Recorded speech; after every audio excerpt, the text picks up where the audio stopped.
नमस्कार, universal online study YouTube channel पर आप सभी लोगों का स्वागत है। हम आज की इस क्लास में रीजनिंग में जो प्रैक्टिस सेशन चल रहा है, प्रैक्टिस क्लास चल रहा है, आप देख सकते हैं सामने स्क्रीन पर कि सभी प्रतियोगी परीक्षाओं के लिए आजकल रीजनिंग सभी प्रतियोगी परीक्षाओं में पूछा जा रहा है, वो चाहे सुपर टेट हो, यूपीपी हो, एसएससी हो, रेलवे हो, एसएससी जीडी हो, पीसीएस हो, आरओ, एआरओ, जितने भी प्रकार के प्रतियोगी परीक्षाएं हो रही, सब में रीजनिंग की अपनी एक महत्वपूर्ण भूमिका है। और इस वीडियो के माध्यम से हम लोग प्रयास कर रहे हैं कि रीजनिंग का हम टॉपिक वाइज, यानी कि प्रत्येक मिक्स क्वेश्चन लेकर के प्रत्येक टॉपिक का अति महत्वपूर्ण प्रश्न की चर्चा आपके सामने करें, जो पिछले परीक्षाओं में आए हुए हैं या जिनकी आने की प्रबल संभावना है। और साथ साथ उन परीक्षाओं को ध्यान में रखते हुए हम कुछ ऐसे ट्रिक भी आपको बताएंगे कि कुछ मिलते जुलते जो सवाल मिलेंगे उसे भी आसानी से आप हल कर लेंगे। तो आप देख रहे हैं कि प्रैक्टिस वाइज ये प्रैक्टिस क्लास है, यानी हम डिटेल इसमें बताएंगे नहीं, सीधे हम प्रश्न को लेंगे, प्रश्न को हल करेंगे और साथ साथ कुछ नई बातें आप लोगों को बताने का प्रयास करेंगे। इसमें हमारे एक से अधिक भी वीडियो हो सकते हैं। अब हम देखते हैं कितने प्रश्न एक वीडियो में आ पाते हैं, उसी अनुसार होगा। तो आज का हमारा जो टॉपिक है कैलेंडर, और कैलेंडर में हमने देखो रखा है, आज कैलेंडर का वीडियो 1 है। आज हम इस पहले वीडियो के माध्यम से कैलेंडर के महत्वपूर्ण प्रश्नों की चर्चा करेंगे और ये 2-3 श्रृंखला का वीडियो के माध्यम से हम सभी प्रश्नों को हल करेंगे। और जैसा कि सामने लिखा हुआ है कि इस वीडियो को देखने के बाद कैलेंडर का कोई प्रश्न गलत नहीं होगा, तो जी हाँ, अगर ये कैलेंडर की पूरी सीरीज, प्रैक्टिस सीरीज अगर आपने देख ली तो मैं दावे के साथ कह रहा हूँ कि किसी भी परीक्षा में आपका कैलेंडर का सवाल गलत नहीं होगा। ये कमिटमेंट हमारा इस वीडियो के माध्यम से है। चलिए आइए, बिना कोई समय गवाए, बिना देरी किए हुए हम लोग वीडियो को शुरू करते हैं। जो लोग इस चैनल पर नए हैं वो चैनल को सब्सक्राइब कर लें, और जो लोग वीडियो देख भी रहे हैं वो चैनल को यानी लाइक भी कर दें, शेयर भी कर दें। आपके थोड़े से सहयोग से हमारा जो उत्साह बढ़ेगा और ये हमारी बात आगे तक पहुँचेगी। चलिए आज का हम पहला प्रश्न लेते हैं। आपके सामने स्क्रीन पर एकदम महत्वपूर्ण प्रश्न है कि निम्नलिखित में से कौन सा शताब्दी लीप वर्ष है। निम्न में से कौन सा शताब्दी लीप वर्ष है। तो लीप वर्ष आप समझ रहे होंगे, शताब्दी आपने लिखा शताब्दी लीप। शताब्दी लीप आप समझ रहे हैं, शताब्दी का अर्थ होता 100 साल। तो शताब्दी लीप कौन सा है, जैसे इसमें आपके सामने 4 ऑप्शन दिए हैं, 1600, 1900, 1800 या ये सभी। तो आपको शताब्दी यानी कि 1600 भी शताब्दी है, 1900 भी शताब्दी है, 1800 भी शताब्दी है, इसमें से शताब्दी लीप कौन सा है। देखिए, शताब्दी लीप का अर्थ होता है जो सन 400 से कट जाए वो शताब्दी लीप होगा। आप देख रहे हैं यहाँ पे सन 1600 है। 1600 को अगर हम 400 से विभाजित करें तो 4 चौका 1600, यानी पूरी तरह से ये कट जाता है। अर्थात इसका जो सही उत्तर यहीं पे मिल गया आपका 1600। 1600 ये शताब्दी लीप वर्ष है, समझ रहे हैं ना। अब यही 1900 देखें आप, 1900 को अगर हम 400 से डिवाइड करें तो 4 चौका 16, 3 19, यानी पूरी तरह डिवाइड नहीं होगा, तो ये नहीं होगा। अगर हम 1800 को देखें तो 1800 भी 4 चौक 16, 2 18, ये भी डिवाइड नहीं होगा, और ये सभी भी नहीं हो सकता। इस प्रकार से बिल्कुल सही उत्तर है 1600, यानी कि निम्नलिखित में से कौन सा शताब्दी लीप वर्ष है। तो 1600 शताब्दी लीप वर्ष है। चलिए अगले प्रश्न की ओर चलते हैं। अगला प्रश्न आपके सामने है कि निम्नलिखित में से कौन एक लीप वर्ष है। लीप वर्ष आप जानते हैं, हर चौथा वर्ष लीप ईयर होता है। जैसे आपने देखा, जैसे अभी सन 2020 था, ये लीप वर्ष था, लीप वर्ष। अब 21 लीप वर्ष नहीं होगा, 2022 लीप ईयर नहीं होगा, पूरा लिख देते हैं। 2023 लीप ईयर नहीं होगा, लेकिन 2024 ये लीप ईयर होगा, यानी कि हर चौथा वर्ष लीप ईयर होता है। अर्थात हम एक तरीका और, जो सन 4 से कट जाए वो लीप ईयर होगा, नहीं कटेगा तो लीप ईयर नहीं होगा। तो प्रश्न है निम्नलिखित में कौन एक लीप वर्ष है। तो लीप वर्ष देखने के लिए हमको कौन सा लीप वर्ष है उसको देखने के लिए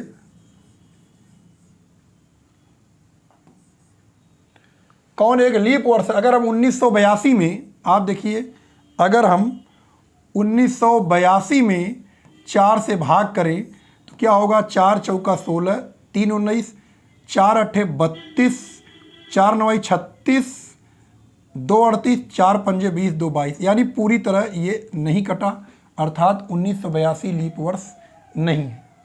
अब हम 1978 को देखते हैं।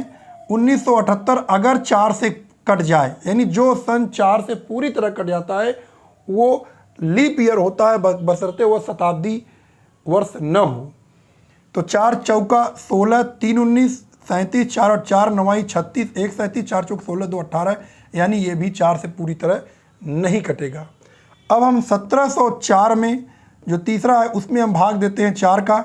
4 चौका 16, 1 17, 4 दूना 8, 2 10, 24, 4 छंग 24, अर्थात 1704 यह 4 से पूरी तरह कट जा रहा है, अर्थात सही उत्तर 1704, यानी कि ये लीप वर्ष है।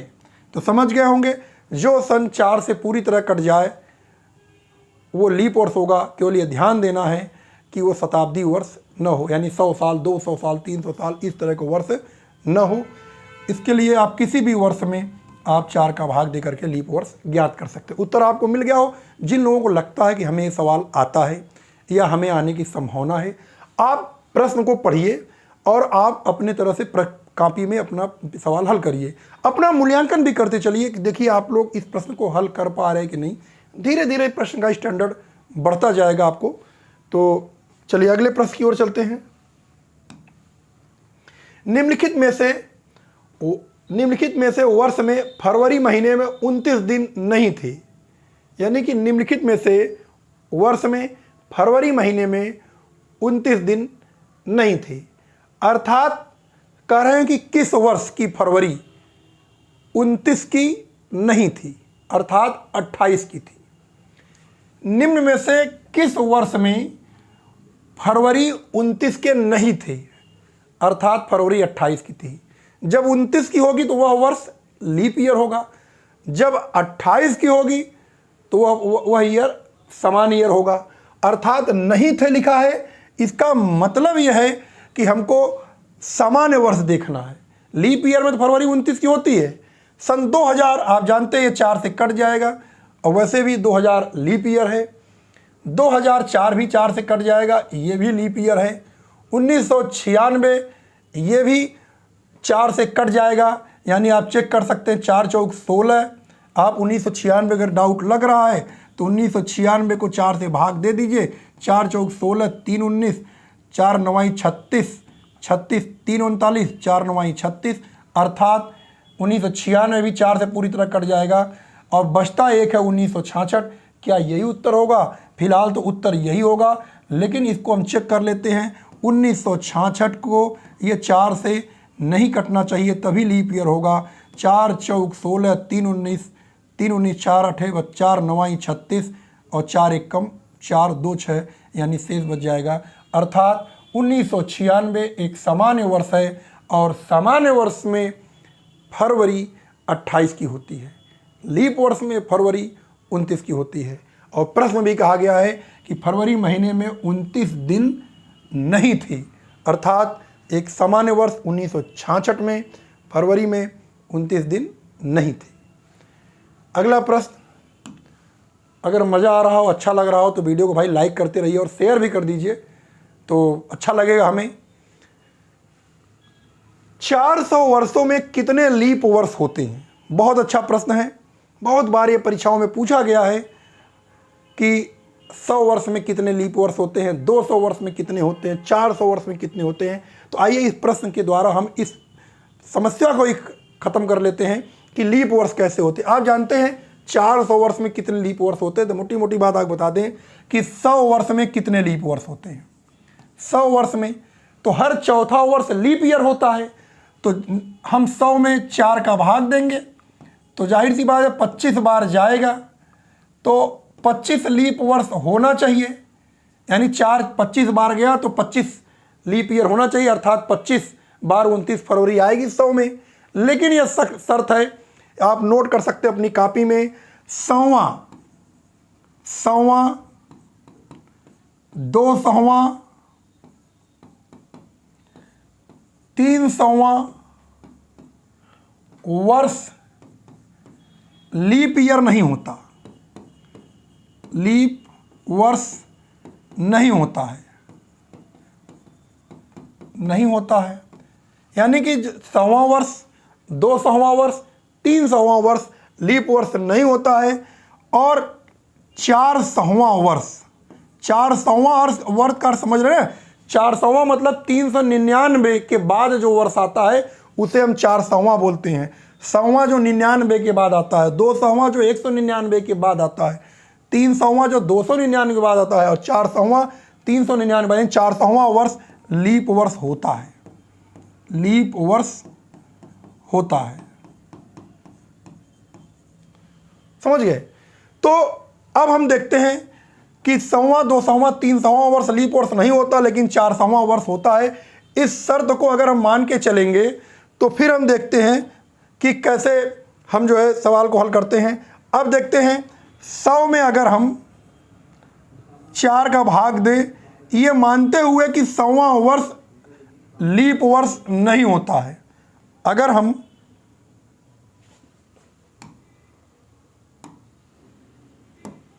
ये मानते हुए चले कि 100वां वर्ष लीप ईयर नहीं होता, तो जाहिर सी बात है 4 का जब हम भाग देंगे तो ये 25 बार न जा करके कितनी बार जाएगा, 24 बार जाएगा। क्योंकि ये शर्त है,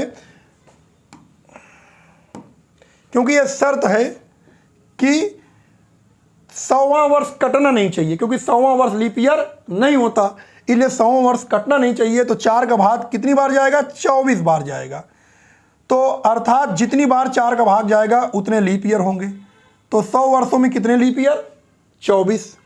उसी प्रकार से अगले 100 में यानी 200 वर्षों में कितने लीप ईयर, 24। 300 में कितने लीप ईयर, 300वें वर्ष में, इसमें भी 24। लेकिन 400वां वर्ष लीप ईयर होता है, तो अर्थात 400वें वर्ष में जब हम 104 का भाग देंगे तो उसमें 25 बार चला जाएगा। तो 400वें वर्ष का जो लीप ईयर लिखा जाएगा वो 25। जब ये हम चारों जोड़ेंगे तो ये आ जाएगा 4 3 12 5 17 के साथ हासिल 1 और 2 1 3 2 5 2 7 2 9, यानी कितना आ गया, 97। यानी पहले 100 का 4, पहले 100 में 24, दूसरे 100 में 24, तीसरे 100 में 24 और चौथे 100 में ये 25 होगा। और जब ये चारों हम जोड़ देंगे तो कुल 97 हो जाएगा। अर्थात 400 वर्षों में कितने वर्ष लीप ईयर होंगे, सवाल ऐसे भी पूछा जा सकता है। या किसी एग्जाम में 400 वर्षों में 29 की फरवरी कितनी बार आएगी, ऐसे भी पूछ सकते हैं। 29 की फरवरी पूछे या लीप वर्ष, बात एक ही हुई। तो आपने देख लिया कि पहले 100 में 24, दूसरे 100 में 24, तीसरे 100 में 24 और 400वें वर्ष में 25। तो जोड़ दिया 97 आया, इसलिए हमारा सही उत्तर क्या हो गया, चौथा ऑप्शन, यानी कि 97। समझ गए होंगे। फिर भी कोई प्रॉब्लम है तो आप वीडियो को बार बार स्किप मतलब बैक करके देख सकते हैं। अगले प्रश्न की ओर बढ़ते हैं। हमारा टास्क है कि ज़्यादा से ज़्यादा प्रश्नों को आपके सामने ले आए। और अगर आपका कोई सुझाव हो तो वीडियो देखने के बाद ज़रूर कमेंट में लिखिएगा, तभी हम कोई परिवर्तन कर पाएंगे। अगर कुछ आप चाहते हैं कुछ और किया जाए तो अपना सुझाव जरूर दीजिएगा, तभी परिवर्तन संभव है। अगला ये प्रश्न है, पहले 1800 वर्षों में कितने लीप ईयर थे, यानी कि 1800 वर्षों में कितने लीप ईयर थे। पहले 1800 में, वही पहले मतलब स्टार्टिंग से जो वर्ष चला रहा है, 1800 वर्ष में कितने लीप ईयर थे। तो बहुत आसान, अभी पिछले सवाल में हमने आपको बताया कि 1800 वर्षों में कितने लीप ईयर थे। हमें पता है कि 400 वर्षों में लीप ईयर होते हैं 97, अर्थात जितनी बार फरवरी आएगी उतने लीप ईयर होंगे। तो 400 वर्षों में लीप वर्ष कितने थे, तो पहले 400 वर्षों में 97 बार, अभी आपने सवाल लगाया। दूसरे 400 वर्षों में कितने होंगे, 97 बार। तीसरे 400 वर्षों में कितने होंगे, 97 बार। यहाँ बात हो रही है कितना करें, 1800 में, देखिए 1800 में अभी हमने 400, 4 दूनी 8, 4 3 12 और 4 चौक 1600 में कितने होंगे 97। अब उसके बाद कितना बचता है 4, 4 दूना 8, 4 3 12, 4 चौक 1600 का तो हमने निकाल लिया। अब बचता कितना है 200 वर्ष।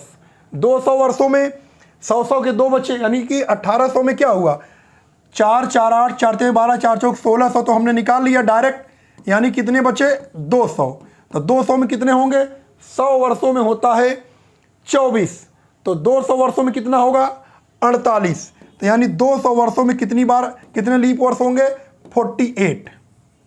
ये हम टोटल जोड़ दें 7 चौक 28, 28 8, 36 के 6 हासिल 3, 9 3 12, 12 9 21, 21 9 30, 9 39, 39 4 43, यानी कि 436।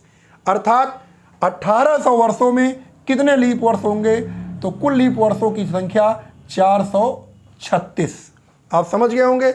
अगर किसी को दिक्कत हो तो पिछले वीडियो में जाके पिछले प्रश्न में 4 नंबर में देखिए कि कैसे 400 वर्षों में 97 आता है। तो उसी के साथ साथ पहले 400 में 97, चूँकि 1800 का निकालना है हमको, तो पहले 400 में 97, फिर 497, फिर 497, 400, इस तरह की ये कितना हो गए, ये 1600 हो गए।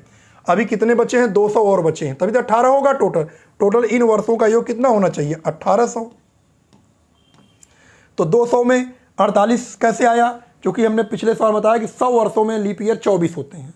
200 वर्ष में 24 दूना 48 होंगे, 300 वर्ष में 72 और 400 वर्ष में 97। लेकिन यहाँ हमें 200 वर्ष का ही चाहिए, तो इसका 48 जोड़ दिया, 436 हो गया, उत्तर बी।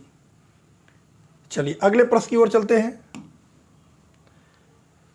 पिछले सवाल की तरह थोड़ा सा चेंज है, लेकिन इसी तरह से आपका अभ्यास हो जाएगा कि 1357 वर्ष में कुल कितने लीप वर्ष होंगे। कितने हैं यहाँ पे वर्ष कितना दिया है 1357। 1357 को हम अगर हम अपने सुविधानुसार लिख दें, पहले इसको हम लिख दें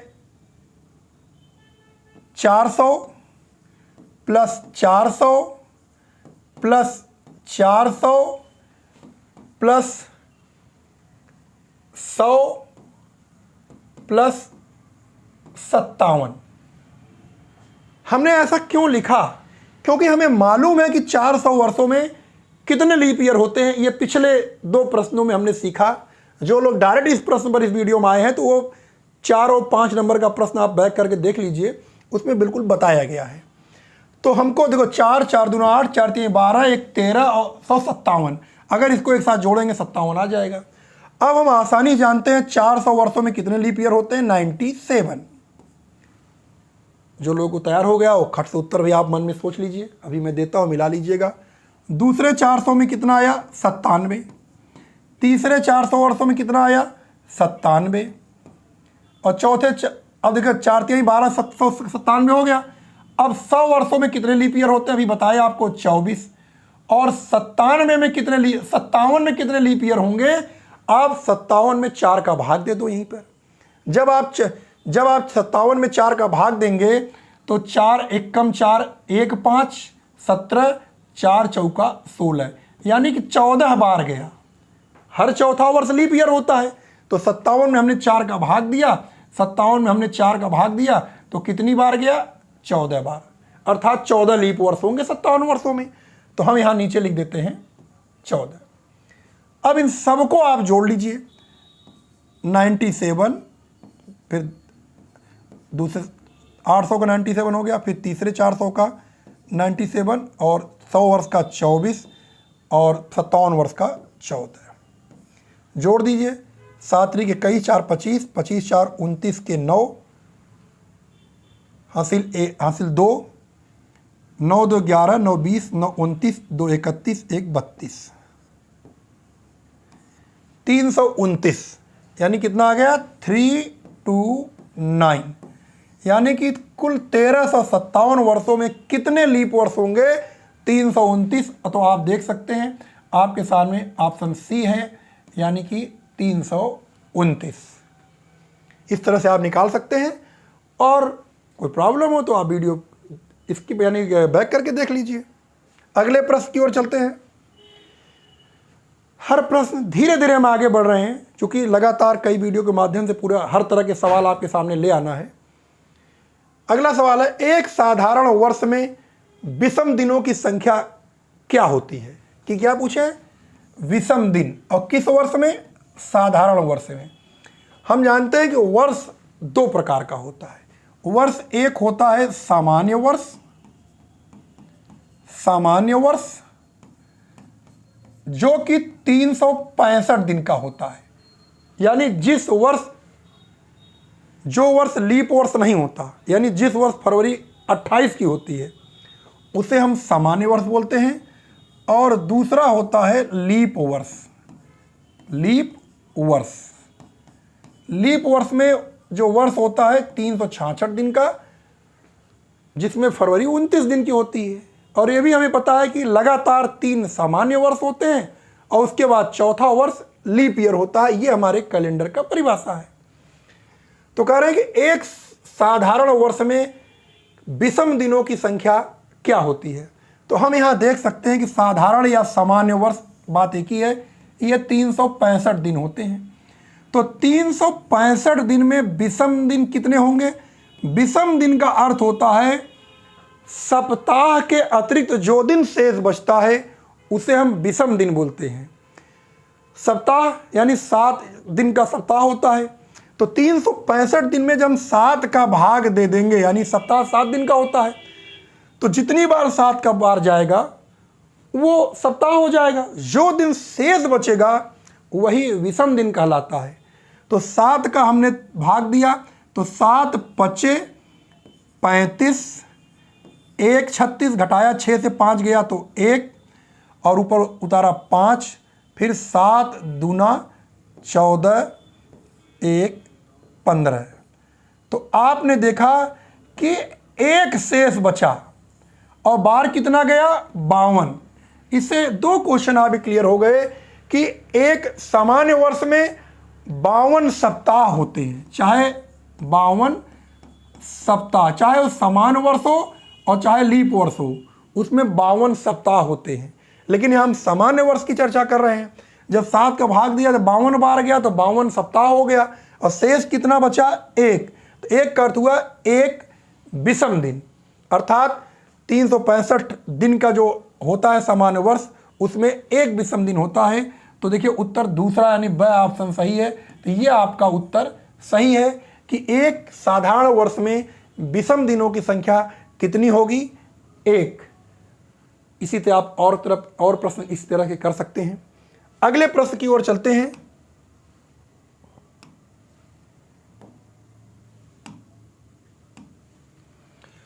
जुलाई माह में विषम दिनों की संख्या क्या होगी?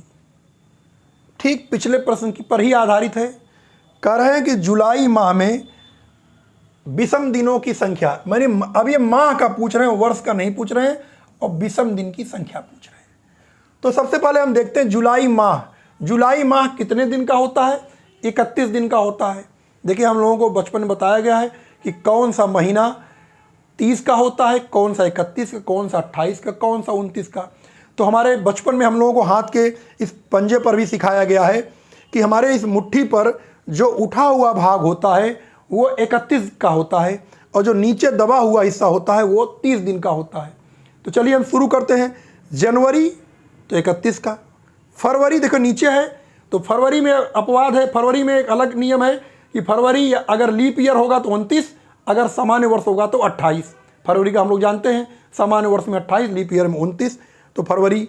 फिर मार्च 31, अप्रैल 30, मई 31 तो जून 30, जुलाई 31, देखो यहाँ पे समाप्त जुलाई की बात। फिर से वापस हम यहाँ आए, फिर से उठा हुआ भाग है।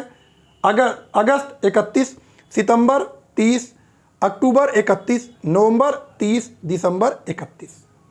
इस तरह हम निकालते हैं। अब देखिए इसमें पूछा क्या है कि जुलाई माह, तो जुलाई में देखिए जनवरी, फरवरी, मार्च, अप्रैल, मई, जून, जुलाई, देखो ऊपर उठा हुआ भाग है, अर्थात जुलाई 31 दिनों का है। यानी जुलाई कितने दिन का है? जुलाई 31 दिन का है।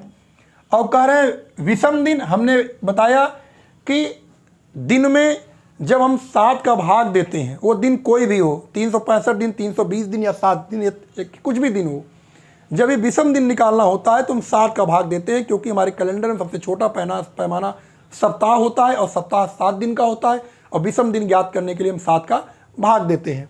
अब 31 दिन यानी जुलाई 31 दिन का होता है, जुलाई 31 दिन का होता है, 31 में हम 7 का भाग दिए तो 7 चौक 28, 4 बार गया तो ये 4 सप्ताह हो गया, यानी दिनों में जितनी बार जाएगा 7 का वो सप्ताह होगा। लेकिन जो शेष बचेगा 7 चौक 28, 3 31, 3 दिन शेष बचाए, ये शेष ही होता है विषम दिन। अर्थात जुलाई माह में विषम दिनों की संख्या कितनी है? 3। इसलिए तीसरा उत्तर यानी ये स वाला उत्तर बिल्कुल सही है। अगर यही पूछ लें आपसे अगस्त में, तो अगस्त भी 31 दिन का होता है, उसमें 7 का भाग देंगे, कितना शेष बचेगा? 3। यही पूछ लें आपसे नवंबर में, नवंबर होता है 30 का, 7 का भाग देंगे, 7 चौक 28, 2 30 शेष बचा, तो इस नवंबर का 2 आएगा उत्तर। लेकिन यहाँ आपसे पूछा गया है जुलाई का, तो जुलाई का उत्तर ही आपका सही है। अगला प्रश्न, 1 जनवरी 1995 को रविवार था, तो 1 जनवरी 1996 को कौन सा दिन होगा? देखिए 1/1/1995 को रविवार,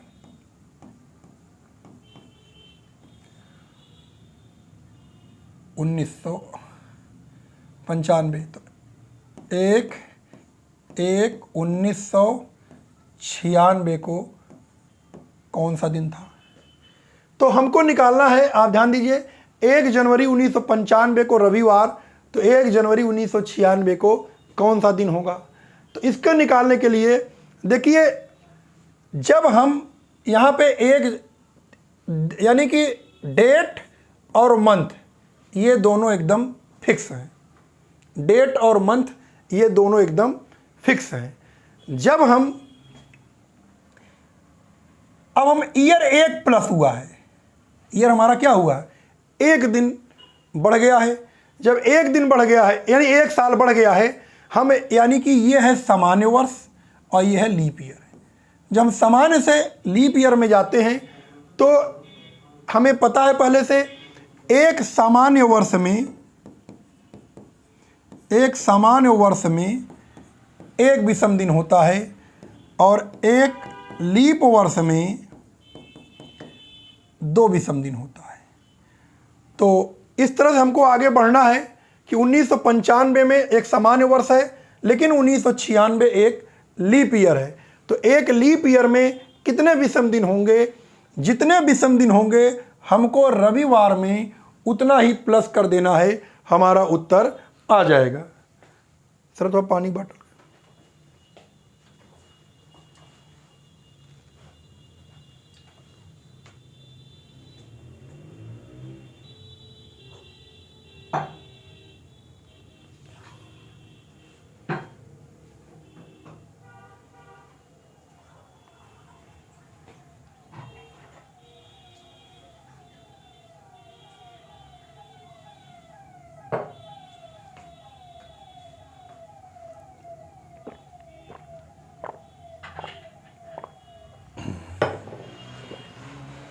चलिए, तो हम यहाँ देख रहे हैं, देखिए 1 जनवरी 1995 को रविवार है और 1 जनवरी 1996 पूछा जा रहा है। तो हम यहाँ देख रहे हैं कि यहाँ पे एक ही जनवरी है 1996 है, ये अभी स्टार्टिंग है, और यहाँ पे 1 जनवरी है। तो अभी देखिए 1/1/1995 में आगे देखिए कि लीप ईयर आएगा कि नहीं आएगा। लीप ईयर एक जनरल ईयर है। तो हम देखते हैं कि जब हम सामान्य वर्ष से लीप ईयर में जाते हैं तो हम 1 दिन, हमारा जो है 1 दिन बढ़ जाता है। जब हम डिटेल कैलेंडर का क्लास आपको पढ़ाएंगे तो वहाँ एकदम क्लियर करेंगे। उसके लिए हमारे जब रेगुलर डिस्क्रिप्टिव तरीके से क्लास शुरू होगी तो वहाँ भी बिल्कुल क्लियर करेंगे और एक तरीका बता भी देंगे। फिर भी यहाँ जान लीजिए, जब हम सामान्य वर्ष से लीप ईयर में जाते हैं तो हम 1 दिन बढ़ाते हैं। तो रविवार के स्थान पे हो जाएगा यहाँ पे सोमवार। रविवार उत्तर क्या हो जाएगा यहाँ पे? सोमवार। इसका छोटा सा फार्मूला है कि जब हम, या तो हम यहाँ लिख देते हैं, आप लोग इसी वीडियो के माध्यम देख लीजिए। देखिए 4 तरह से होते हैं। एक होता है ये सामान्य वर्ष, सामान्य वर्ष, फिर सामान्य वर्ष, फिर लीप वर्ष और फिर सामान्य वर्ष। इसको आप लोग क्लियर समझ लीजिए। जब ये सामान्य वर्ष, ये लीप वर्ष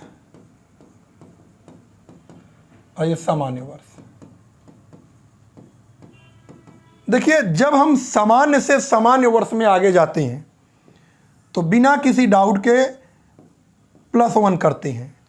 लेकिन ऐसा हम कब करते हैं? जब डेट और मंथ दोनों यहाँ भी एक ही हो और यहाँ भी एक ही हो, डेट और मंथ फिक्स हो, ईयर चेंज हो, जस्ट अगले साल या जस्ट पिछले साल। जब हम सामान्य से सामान्य वर्ष में जाते हैं कोई भी तारीख हो, यानी कि एक दिन बढ़ जाता है। जब हम सामान्य से लीप वर्ष में जाते हैं और जनवरी और फरवरी का अगर सवाल है, जनवरी और फरवरी का सवाल है तो +1, और उसके अतिरिक्त अगर मार्च से लेकर के मार्च टू दिसंबर तक का अगर सवाल में महीना है तो +2 करते हैं। इसी का जस्ट उल्टा जब हम लीप वर्ष से सामान्य वर्ष में जाते हैं तो जनवरी एंड फरवरी के लिए +1 और मार्च से दिसंबर के लिए, मार्च टू दिसंबर के लिए हम लोग करते हैं +2। बस ये सामान्य सामान्य वर्ष एक दिन, सामान्य से लीप वर्ष जाने पर अगर सवाल में जनवरी फरवरी का महीना है तो एक दिन, और कोई महीना है तो 2 दिन। लीप से हम जस्ट सामान्य जाते हैं, जनवरी फरवरी का एक दिन, अदर मंथ का 2 दिन। चलिए देखते हैं यहाँ पे 1995 एक सामान्य वर्ष है, 1996 एक लीप वर्ष है, लेकिन सवाल में महीना क्या है? जनवरी। तो हम यहाँ पे सामान्य वर्ष से हम लीप वर्ष में जाते हैं, और जब हमारा सामान्य से हम लीप वर्ष में जाते हैं, जब हमारा जनवरी फरवरी का महीना होता है, यहाँ पे क्या है? सामान्य, और यहाँ पे क्या है? लीप। जब हम सामान्य से लीप वर्ष में जाते हैं और जब जनवरी फरवरी का महीना होता है तो हम कितना बढ़ाते हैं? 1 दिन। और कोई अगर हमारा अदर मंथ होता है तो हम कितना बढ़ाते हैं? 2 दिन। तो देखिए ये हमारा, देखिए सामान्य से हम लीप में जा रहे हैं तो हमारा जनवरी फरवरी का महीना है। सवाल देखिए क्या है, यहाँ पे जनवरी है और यहाँ पे जनवरी है। जब जनवरी फरवरी के महीने में कितना बढ़ाएंगे? 1 दिन। तो सोमवार, रविवार में 1 दिन बढ़ाया, उत्तर क्या आया? सोमवार। तो दोनों तरीके से हम लोग बता दिया, इसको ध्यान दीजिएगा और देख लीजिएगा वीडियो। अगले प्रश्न की ओर चलते हैं। 3 मार्च 2006 को शुक्रवार था, तो 3 मार्च 2005 को कौन सा दिन था? ठीक पिछले वर्ष, पिछले सवाल की तरह है। देखिए 3 मार्च 2006 को शुक्रवार, ठीक है। तो अब देखिए हम 3/3/2006 को क्या है? शुक्रवार, ठीक। तो यहाँ क्या करना? 3/3/2005। देखिए हमको पीछे जाना है। 2005 भी शुक्रवार है, 2005 भी शुक्रवार है और 2006 भी। अर्थात जब हम समान 2004 लीप ईयर था, अब 2008 लीप ईयर होगा। अर्थात ना ही 2006 2005 लीप ईयर नहीं है। जब हम सामान्य से सामान्य वर्ष में 1 वर्ष आगे जाते हैं तो 1 दिन बढ़ा लेते हैं। अभी पिछले सवाल में देखा आपने। जब हम पीछे जाएंगे तो 1 दिन घटा लेंगे। देखिए 2006 भी सामान्य वर्ष, 2005 भी सामान्य वर्ष, अर्थात हमको पीछे आना है।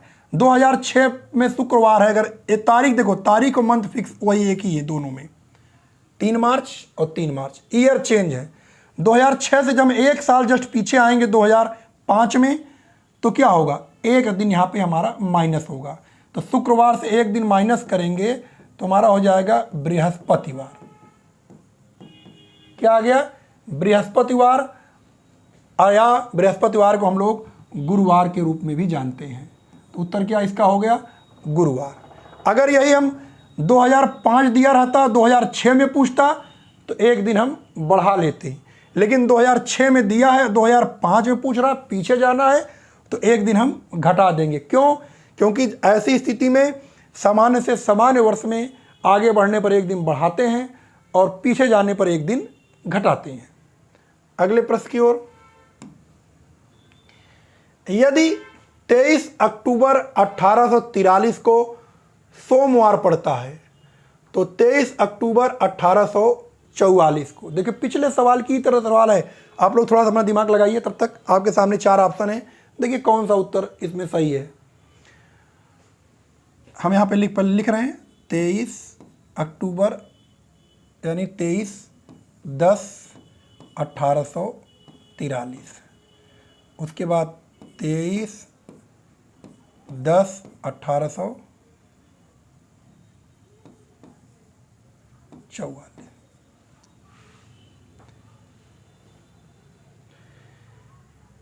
ठीक है, आप लोग भी देख लिए होंगे।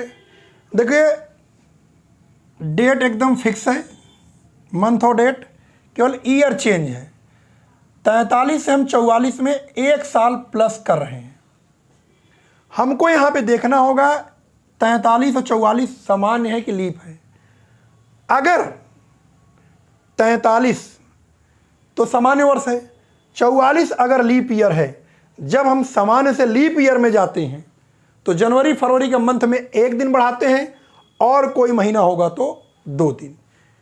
तो यहाँ देखते पहले हमको चेक करना पड़ेगा, और 1844 सामान्य वर्ष है कि लीप ईयर है। हम यहाँ पे 1844 को चेक करने के लिए 1844 में 4 से भाग दे देंगे। हमें पता है जो सन 4 से पूरी तरह कट जाएगा वो लीप ईयर होगा। 4 चौक 16, 2 18 24, 4 छंग 24, 4 एकम 4, अर्थात 1844 पूरी तरह से कट गया। इसका मतलब 1844 क्या है? लीप ईयर है। अर्थात हम सामान्य वर्ष से लीप ईयर में जा रहे हैं। हमें पता है, अभी पिछले वीडियो में पिछले प्रश्न में हमने बताया, जब हम सामान्य से लीप ईयर में जाते हैं, जब हम सामान्य से, ये सामान्य है, सामान्य वर्ष, और ये है लीप वर्ष, लीप वर्ष। जब हम सामान्य से लीप वर्ष में जाते हैं, अगर सवाल में मंथ जनवरी एंड फरवरी का होता है तो +1 करते हैं। अगर सवाल में उसके अतिरिक्त कोई महीना होता है तो हम क्या करते हैं? +2 करते हैं। तो हम यहाँ देख रहे हैं कि यहाँ पे ना ही जनवरी ना ही फरवरी, यहाँ पे क्या दिया है? अक्टूबर। अर्थात जब हम सामान्य से लीप वर्ष में जा रहे हैं और मंथ क्या है? अक्टूबर, तो अक्टूबर के महीने के लिए हम लोग कितने दिन बढ़ाएंगे? 2 दिन। अर्थात जब हम 23 अक्टूबर 1843 से 23 अक्टूबर 1844 का दिन देखेंगे तो कितना दिन बढ़ेगा हमारा? 2 दिन। चूंकि 1843 को दिया गया है सोमवार, तो सोमवार में हम 2 दिन प्लस जब करेंगे तो यह आ जाएगा मंगल बुध, अर्थात क्या हो जाएगा? बुधवार। बुधवार। तो सही उत्तर क्या हो जाएगा इसका? दूसरा ऑप्शन, बुधवार। ठीक है। क्यों हुआ? जब भी हम सामान्य से लीप ईयर में जाते हैं, अगर प्रश्न में जनवरी फरवरी का महीना है, लेकिन यह शर्त तब का है जब तिथि और मंथ, यानी तिथि और मंथ दोनों सेम हों, यानी कि दोनों यहाँ भी जो वहाँ पर हों। तो सामान्य से लीप वर्ष में जाने पर जनवरी फरवरी की अगर डेट है तो 1 दिन, अदर कोई अदर मतलब मार्च टू दिसंबर तो 2 दिन बढ़ाते। अगले प्रश्न की ओर चलते हैं। यदि शुक्रवार को 15 सितंबर 2000 यदि शुक्रवार को 15 सितंबर 2000 को पड़ता है तो 15 सितंबर 2001 को कौन सा दिन होगा? वही सवाल है, यानी 15 सितंबर 2001 को 15/9/2000 को कौन सा दिन है? खाली घुमा के दिया है शुक्रवार। पूरा देखिए अभ्यास हो जा रहा है। 15 सितंबर, सितंबर का महीना 9वां महीना होता है, शुक्रवार। तो बोल रहे हैं 15 सितंबर 2001 को, 15 सितंबर 2001 को कौन सा दिन होगा? देखिए यहाँ पे 2000 है, यहाँ 2001 है, यहाँ पे 15, यहाँ 9, सेम देखिए यहाँ पे 15/9, यानी तिथि यानी डेट एंड मंथ। इसे हम डेट बोलते हैं, इसे मंथ बोलते हैं, इसे ईयर बोलते हैं। डेट एंड मंथ दोनों देखो सेम है, केवल हम यहाँ से 1 साल आगे कहते नहीं कि आज हमारा बर्थडे है, पता नहीं अगले साल हमारा बर्थडे किस दिन पड़ेगा। अब आपका बर्थडे क्या होगा, बर्थडे में डेट एंड मंथ तो सेम रहेगा अगली साल भी, लेकिन ईयर इस साल 2023 है तो आज ही तारीख में 2024 में कौन सा पड़ेगा। या किसी की मैरिज एनिवर्सरी होती है, कहते हैं आज हमारा तो सैटरडे को पड़ा, अगली साल पता नहीं किस दिन पड़ेगा। तो उसके लिए इस तरह के सवाल होते हैं कि डेट एंड मंथ फिक्स हो और ईयर एक आध साल आगे या 2 साल आगे या 3 साल आगे या 1 साल आगे पीछे आप डायरेक्ट सवाल को हल कर सकते हैं। कैसे हल करेंगे, हमने बताया है कि जब हम सामान्य से सामान्य वर्ष में एक दिन जाते हैं, 1 वर्ष आगे तो 1 दिन बढ़ता है। सामान्य से लीप में जाते हैं जनवरी फरवरी महीने के लिए 2 दिन, अदर मंथ के लिए 1 दिन, और लीप से सामान्य में जाते हैं तो जनवरी फरवरी का 2 दिन, अदर का 1। तो यहाँ पर देखिए क्या है, 2000 सामान्य वर्ष है और लीप ईयर 2000 सामान्य वर्ष है और 2001 लीप ईयर है। अर्थात हमारा ये फार्मूला ये चलेगा, जब हम सामान्य वर्ष से हम जो है ये हमारा लीप वर्ष है, जब हम लीप से सामान्य वर्ष में जाते हैं, सामान्य वर्ष में जाते हैं, आप पिछले सवाल को देख लीजिएगा, जब हम लीप से सामान्य वर्ष में जाते हैं तो जब हम सामान्य से लीप में जाते हैं जनवरी फरवरी 1 दिन, अदर मंथ का 2 दिन, और जब हम लीप से सामान्य वर्ष में जाते हैं तो जनवरी एंड फरवरी का 2 दिन और अदर मंथ का क्या करते हैं, यानी मार्च टू दिसंबर का क्या करते हैं, 1 दिन। अब देखिए 2000 हमारा लीप वर्ष है और 2001 सामान्य वर्ष है। जब हम लीप से सामान्य वर्ष में जाते हैं तो जनवरी फरवरी सवाल होता तो 2 दिन बढ़ता, अदर मंथ है अर्थात सितंबर का महीना है तो कितना बढ़ेगा, 1 दिन। तो शुक्रवार में हम 1 दिन जोड़ देंगे, जब हम शुक्रवार में 1 दिन जोड़ेंगे तो +1 करेंगे तो यहाँ क्या उत्तर हो जाएगा, शनिवार। ठीक है, यानी कि तो उत्तर क्या हो जाएगा, शनिवार।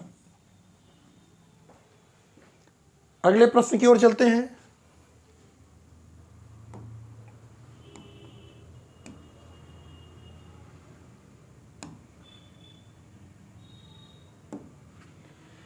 यदि शुक्रवार एक साधारण वर्ष का पहला दिन है, यदि शुक्रवार एक साधारण वर्ष का पहला दिन है तो वर्ष का अंतिम दिन कौन सा दिन होगा, आप जान लीजिए। बता देते हैं यहीं पे कि साधारण वर्ष हम जानते किसे कहते हैं, 365 दिन का होता है, अभी पिछले वीडियो में देखा। और लीप वर्ष कितने दिन का होता है, 366 दिन का, ये हमने देखा, जानते भी हैं। कह रहे हैं कि यदि शुक्रवार यानी एक साधारण वर्ष का पहला दिन और अंतिम दिन, किसी वर्ष का पहला दिन क्या होता है, किसी वर्ष का पहला दिन होता है 1 जनवरी और अंतिम दिन क्या होता है, 31 दिसंबर।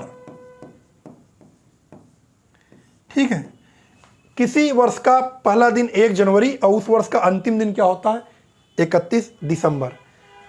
अगर वर्ष यानी क्या है, साधारण वर्ष है, यानी साधारण वर्ष का प्रथम दिन और अंतिम दिन समान होता है, यानी अगर साधारण वर्ष का यानी दिन है शुक्रवार, तो अंतिम दिन भी शुक्रवार ही होगा। आप लोग अपनी कॉपी में नोट कर लीजिए, एक साधारण वर्ष का प्रथम और अंतिम क्या होता है, समान होता है, यानी कि प्रथम दिन अंतिम दिन समान होता है, ये किसका, एक साधारण वर्ष का।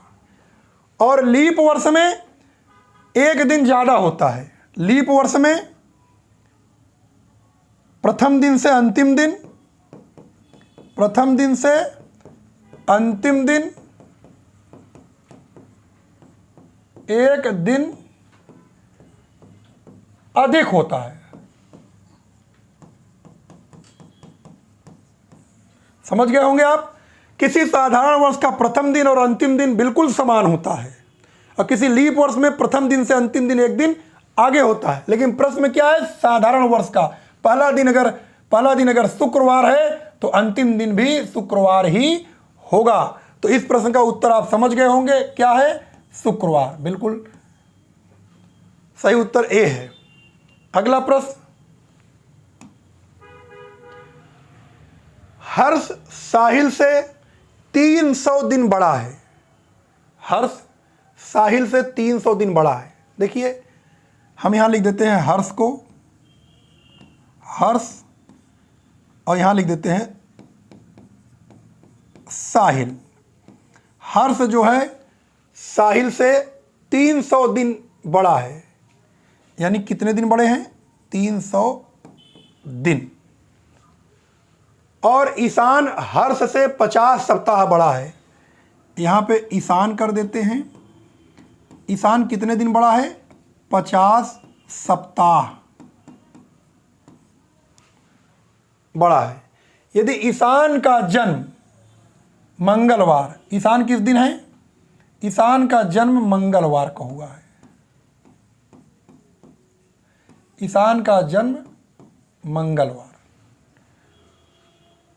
तो साहिल का जन्म, यानी कि साहिल का जन्म किस दिन हुआ है, आपको लगाना है।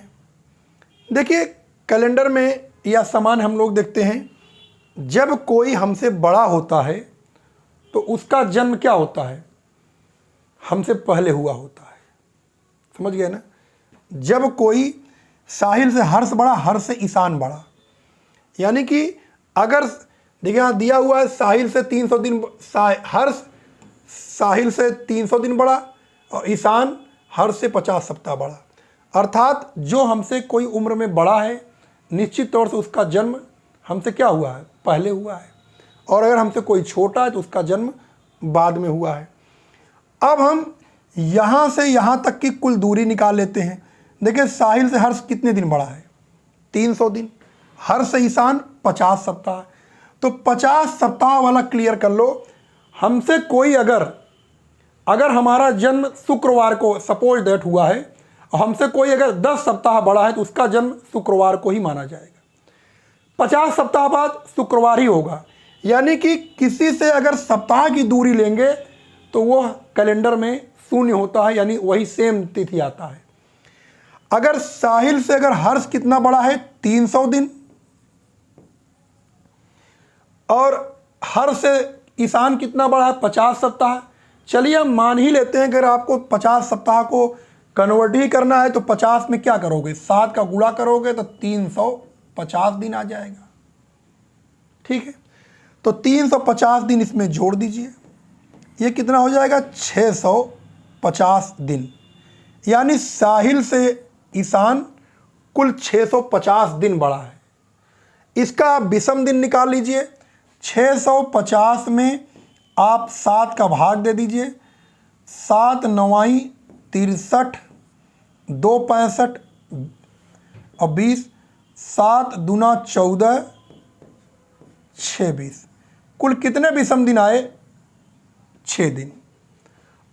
अर्थात साहिल से ईशान कुल 6 दिन बड़ा है। हमारे कैलेंडर की भाषा में कितने दिन बड़ा है, 6 दिन। तो निश्चित तौर से ईशान से साहिल कैलेंडर की भाषा में 6 दिन छोटा होगा, और जब कोई छोटा होता है तो उसका जन्म क्या होता है, बाद में होता है। अर्थात ईशान का जन्म मंगलवार को हुआ है तो साहिल का जन्म ईशान के बाद ही हुआ है। तो हम कितना दिन, 650 दिन के स्थान पे हम कितना दिन करेंगे, 6 दिन। तो मंगलवार में हम 6 दिन जोड़ देंगे, तो जो भी उत्तर आएगा वही आपका फाइनल आंसर हो जाएगा। मंगलवार में हम 6 दिन जोड़ेंगे तो बुधवार, बृहस्पतिवार, शुक्रवार, शनिवार, रविवार और सोमवार, यानी जैसे ही मंगल में 6 दिन आगे गिनते हैं तो आंसर हमारा आ जाता है सोमवार। तो आपका फाइनल उत्तर क्या आ गया, सोमवार। अर्थात यदि ईशान का जन्म मंगलवार को हुआ है तो साहिल का जन्म सोमवार को होगा, इसलिए ऑप्शन ए बिल्कुल राइट है।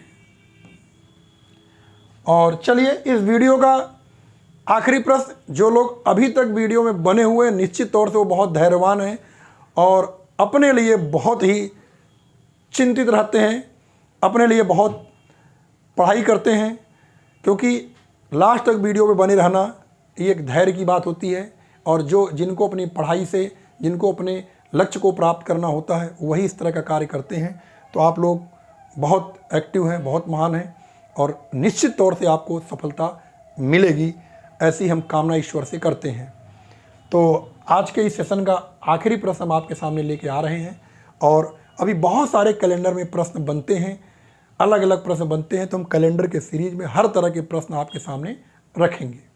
चलिए अगला प्रश्न, आज का ये प्रश्न है कि आज शुक्रवार है, आज शुक्रवार है, अंतिम सोमवार को दिनांक 29 दिसंबर 1975 था। क्या कह रहे हैं? अंतिम सोमवार को दिनांक 29 दिसंबर 1975 था।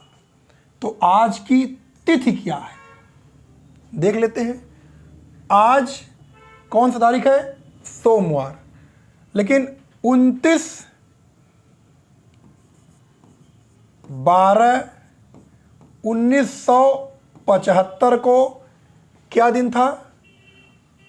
सोमवार, अंतिम सोमवार को, यानी ये कह रहे हैं अंतिम सोमवार, यानी जो पिछला सोमवार भी था उस दिन 29 दिसंबर 75 था। और आज क्या है? सोमवार है। आज क्या है? शुक्रवार है। तो आज की तिथि क्या है? तो सोमवार से आगे गिन दो, जिस दिन शुक्रवार मिल जाए वही तिथि हो जाएगी। देखिए 29 दिसंबर को सोमवार, 30 दिसंबर को क्या हो जाएगा? मंगल। ध्यान देना, 30 को क्या हो जाएगा? 30/12 क्या हो जाएगा? यही तारीख, मंगल। 31 को क्या हो जाएगा? बुधवार। 31 दिसंबर बाद फिर क्या आएगा?